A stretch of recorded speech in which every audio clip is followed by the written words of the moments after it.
Uma palavra difícil, né? Às vezes de nós observarmos é a palavra teologia. Alguns acham que teologia é um negócio acadêmico, mas não. É uma palavra que se refere a estudar a pessoa de Deus. Nosso estudo de Deus é na Bíblia. E não só estudar, mas viver na prática. E o nosso devocional hoje é pensando na nossa teologia. Como eu conheço Deus? Como é o Deus que está aqui na minha cabeça? Ele reflete a Bíblia? Eu me relaciono com ele dessa forma? Ou é um outro Deus que eu criei na minha cabeça? Alguns textos da Bíblia nos mostram que uma teologia errada, ela fatiga Deus, ela cansa Deus. Você pode ser um crente no Senhor Jesus Cristo, mas pode estar no seu relacionamento com Deus agindo de modo errado. E nós queremos ver isso na vida de um rei que foi antepassado do Senhor Jesus Cristo. Esse rei é Acaz. Isaías capítulo 7, verso 10, é um texto profético, embora nós, a princípio, não vamos observar a profecia em si, mas Isaías capítulo 7, versículo 10. A princípio, nós não vamos observar a profecia mais marcante que está nesse texto, do 7 ao 16. Mas nós vamos perceber como uma teologia errada pode prejudicar a vida de um rei para com o Senhor. Vejamos isso em pelo menos 3 aspectos do relacionamento de Acaz com Deus. Versículo 7, de 10 a 11, diz assim: E continuou o Senhor a falar com Acaz, dizendo: Pede ao Senhor teu Deus um sinal, quer seja embaixo nas profundezas ou em cima nas alturas. O profeta, que recebe a revelação de Deus, ele fala, é Deus falando pelo profeta. E então Deus diz para o rei: pede um sinal. Pede um sinal e esse sinal ele vai ser dado a você. Um sinal quer seja embaixo, na terra, no céu ou debaixo da terra. Esse sinal era para confortar Acaz. Acaz estava passando por um momento atribulado. Ele era o rei de Judá. Israel tinha se dividido, reino do norte e reino do sul. Ele era o rei de Judá. Para a gente compreender bem isso, no Antigo Testamento, o rei de Israel e de Judá, eles eram o pastor da nação. Eles tinham essa função de pastorear toda a nação. Ele era para ser um homem que todo dia lia sua Bíblia, um homem que orava a Deus e que buscava o Senhor. Acaz não estava buscando a Deus tão bem. O que é que Acaz estava enfrentando? Olha o verso 1, Isaías 7, verso 1. Acaz estava enfrentando uma guerra. Sucedeu nos dias de Acaz, filho de Jotão, filho de Uzias, rei de Judá, que Rezim, rei da Síria, e Peca, filho de Remalias, rei de Israel, subiram a Jerusalém para pelejarem contra ele, porém não prevaleceram contra ela. Veja que o autor, o profeta, ele já mostra o resultado. Eles não prevaleceram, eles não venceram. Mas Acaz estava com medo.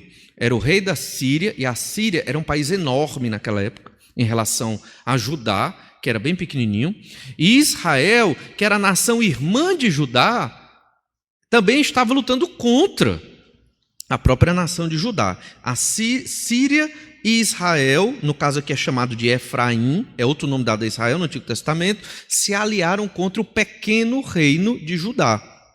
Então, foi o que aconteceu.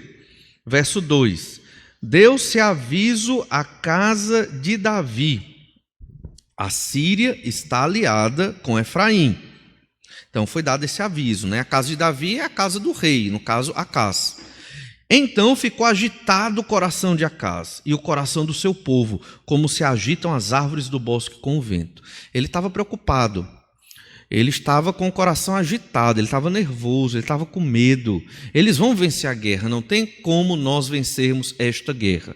Então ele estava sem confiar no Senhor. A confiança dele em Deus não estava em dia, ele não estava tranquilo, ele não estava dependendo de Deus. Se Deus quiser, a gente vence a guerra. Se Deus não quiser, a gente perde a guerra. O importante é agradar a Deus. Ele não estava dessa forma, ele estava aflito. Isaías 7, verso 3.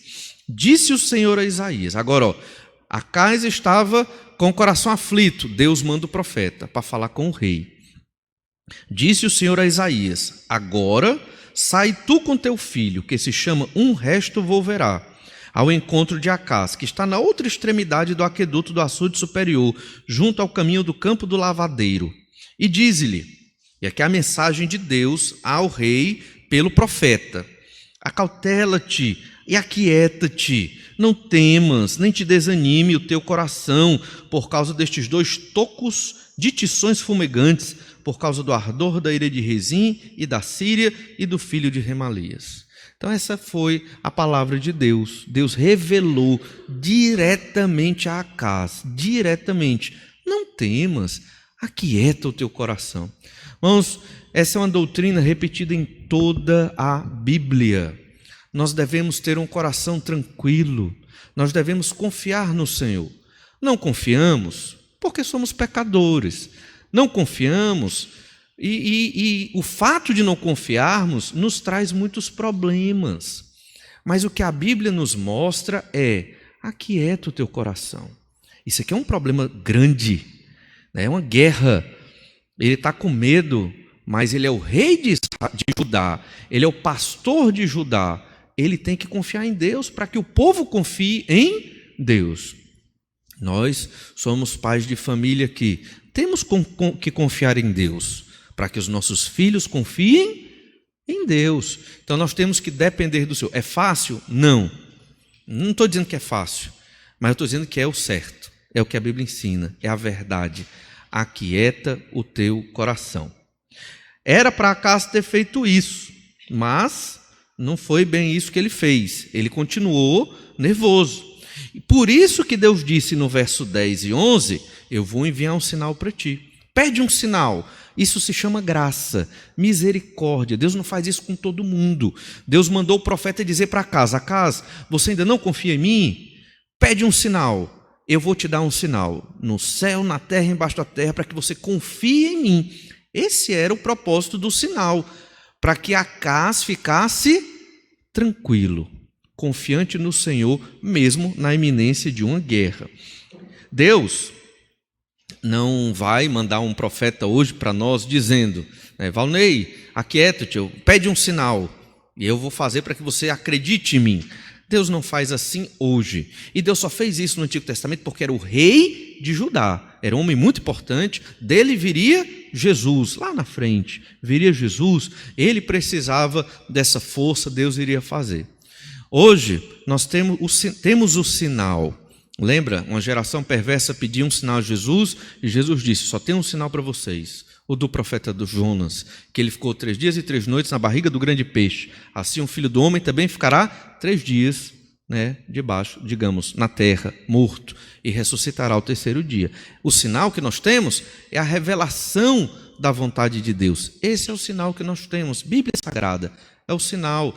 Se você ler sua Bíblia, você vai perceber que pode confiar em Deus. Se não confia, é porque você não está realmente entendendo o poder do Senhor nosso Deus. É necessário fé. Acás aqui estava aflito porque não confiava em Deus. Quando não confiamos em Deus, vivemos de modo aflito, preocupado, tenso. Lembre-se disso. É uma verdade bíblica. Essa história apresenta essa verdade, mas ela está em toda a Bíblia. Acás não confiava em Deus, por quê? Porque ele não conhecia teologia. Teologia é o quê? Quem é Deus? Como eu vivo com Deus? O que Deus gosta? O que Deus não gosta? Como eu me relaciono com Deus? O que é que Deus quer? Hoje, as pessoas acham que viver com Deus é algo emocional. E não é. Não é. Viver com Deus é obediência. é conhecê-lo. Deus se revelou na palavra de Deus.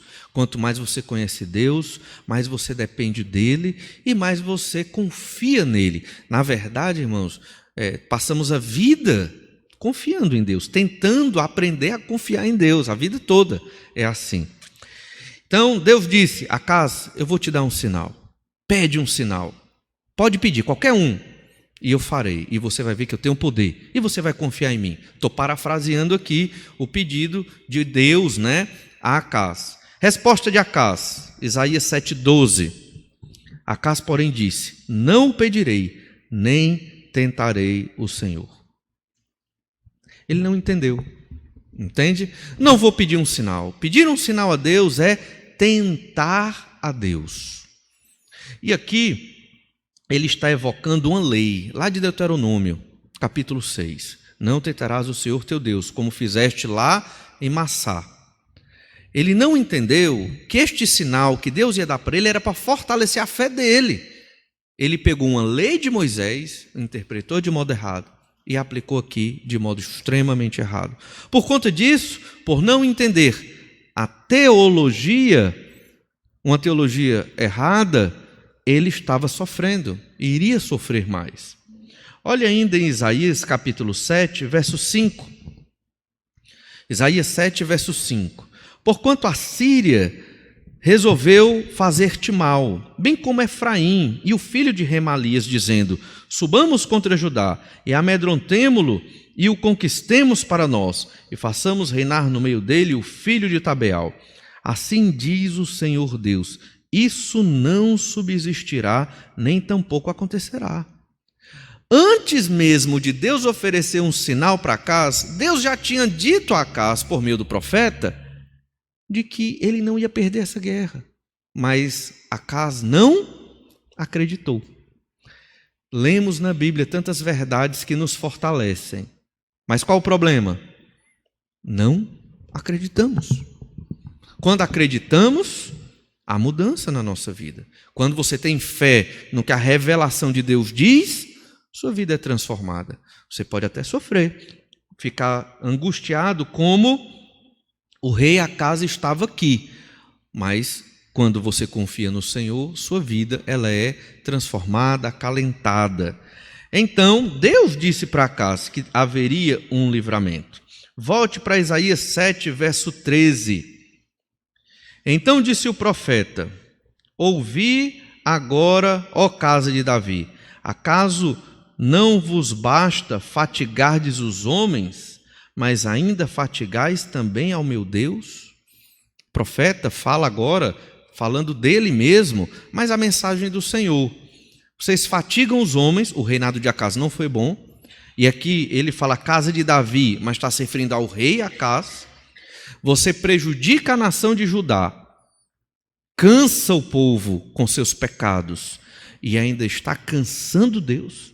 Deus quer te ajudar e você não entende a teologia dele. Deus quer te dar um sinal para te fortalecer e você não quer o sinal porque você interpretou errado a lei de tentar a Deus.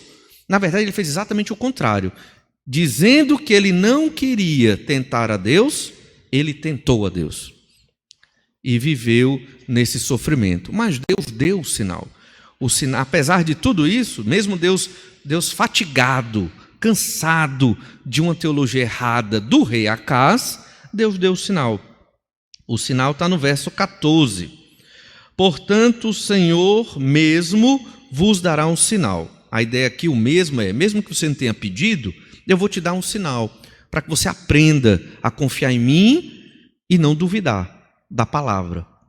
Aí o sinal é: eis que a virgem conceberá e dará à luz um filho, e lhe chamará Emanuel. Ele comerá manteiga e mel, quando souber desprezar o mal e escolher o bem. Na verdade, antes que este menino saiba desprezar o mal e escolher o bem, será desamparada a terra ante cujos 2 reis tu tremes de medo. Deus deu o sinal para encorajar Acaz. Provavelmente Acaz não ficou muito encorajado pelo resultado da história, mas o fato é que o Senhor se fatiga quando nós não sabemos ou interpretar a Escritura ou confiar na Escritura para nos livrar dos nossos problemas, aflições e sofrimentos. Observe bem a sua vida. Seu grande desafio, e o meu também, é confiar na Bíblia. Somos crentes porque cremos no Senhor Jesus Cristo. Cremos que a Bíblia é a revelação de Deus. Mas em certos momentos decisivos na nossa vida, parece que deixamos de crer. Avalie-se para que você não seja como o rei Acaz, para que a sua teologia não te afaste de Deus, não canse os ouvidos do Senhor, para que nós confiemos na provisão de Deus. Deus disse a Acaz: você não vai ser derrotado, e ainda assim ele estava atemorizado. Deus nos promete também grande fortaleza, ricas bênçãos na palavra dele. Temos apenas que confiar no Senhor e aquietar o nosso coração. Vamos orar e pedir que o Senhor nos abençoe. Pai amado, te louvo e te agradeço por tudo, todas as bênçãos que o Senhor tem derramado sobre nós. Obrigado porque o Senhor é maravilhoso, cuida de nós, tem feito grandes maravilhas no nosso meio.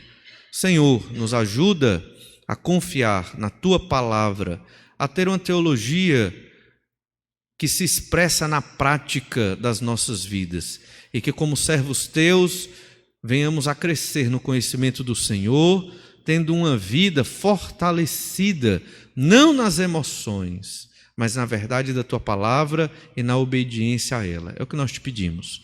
No nome do Senhor Jesus, amém.